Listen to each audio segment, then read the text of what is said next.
This is a real quick video on a prep process that I use to extract small particles, including mold, from things like swabs and wipe samples.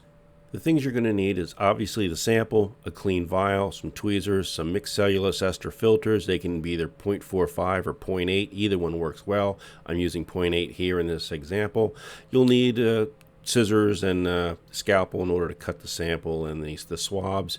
And this filter here is nothing more than a test sample to show the sampling and prep.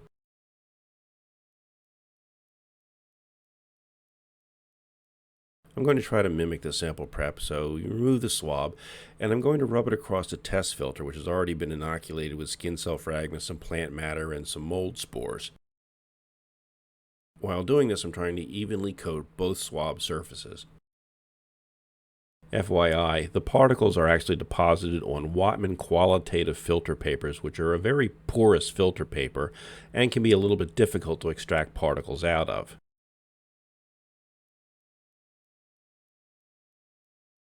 Now let's start by collecting our first subsample. You're going to want to snip off the end of the swab and get it into the clean vial.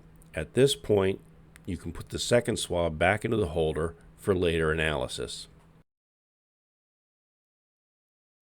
Immerse your test specimen in either 2-propanol or water. In this case, this is a 40 ml vial, and I'm putting in roughly 20 mils. That's sufficient to extract a lot of the particle out of the medium.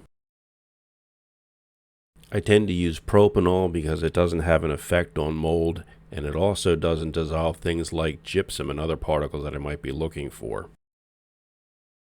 Okay, it's probably closer to 15 mils in this case, but it's enough. Vigorously shake the sample to help extract the particles. You can also use a sonicator, but I wouldn't leave it in the sonicator for more than maybe a minute or so, or you can start to do damage. It's important during this process to first run a laboratory blank through the filter using the same water, the same filters, or the same propanol that you're using in your prep, just to make sure there's no contamination. To avoid accidentally dumping the swab into the filter unit, I try to take it out first. I also rinse the inside of the vial thoroughly using, again, either 2-propanol or water to try to get all the particles down onto the extraction filter. And here we have the filter where there are transferred particles.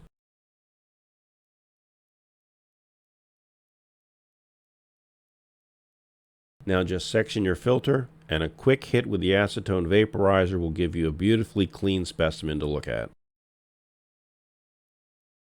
Now here we're going to simulate trying to remove the particles from the swab using an adhesive lift.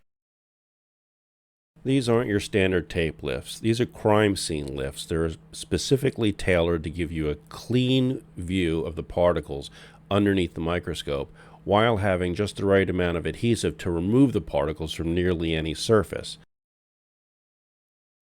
Here I'm just coating the sample with a little bit of over-the-counter mineral oil. It's a wonderful substance to use. It has a refractive indices around 1.54, which is a little bit low for organic material, which actually gives you better relief so you can see your particles more clearly. It's also dirt cheap. As for the adhesive lift, as you can see, I'm placing it down sticky side up. That way, when you're looking at your particle, you're not also looking through the polymer. And here we can see by PCM that the filtration technique has picked up the particulate matter, not just the large stuff like the skin cell fragments, but it also has the hyphae and the mold spores themselves. You can even see the interior structure of the spores because the prep is nice and clean. There's no interference from plastics or adhesives. Unfortunately, the same can't be said for the adhesive lift, which really only picked up the larger particles. There's two main reasons for this. One, if your swab or your wipe is a little bit damp, the adhesive no longer will pick anything up. The second thing is that the adhesive only touches the surface of whatever it comes against. It doesn't reach down inside the nap in order to extract the particles the same way agitation in a liquid can do. Anyway, this procedure is a very quick and easy way to qualitatively determine whether or not you have mold in the sample when you're dealing with swabs and wipes. This whole procedure from start to finish takes less than 1 hour, so you can actually have qualitative results sent to the client within 1 hour. This means instead of waiting 7 to 10 days for results, a client can have information the same day, which can save them a lot of money on stopped processes.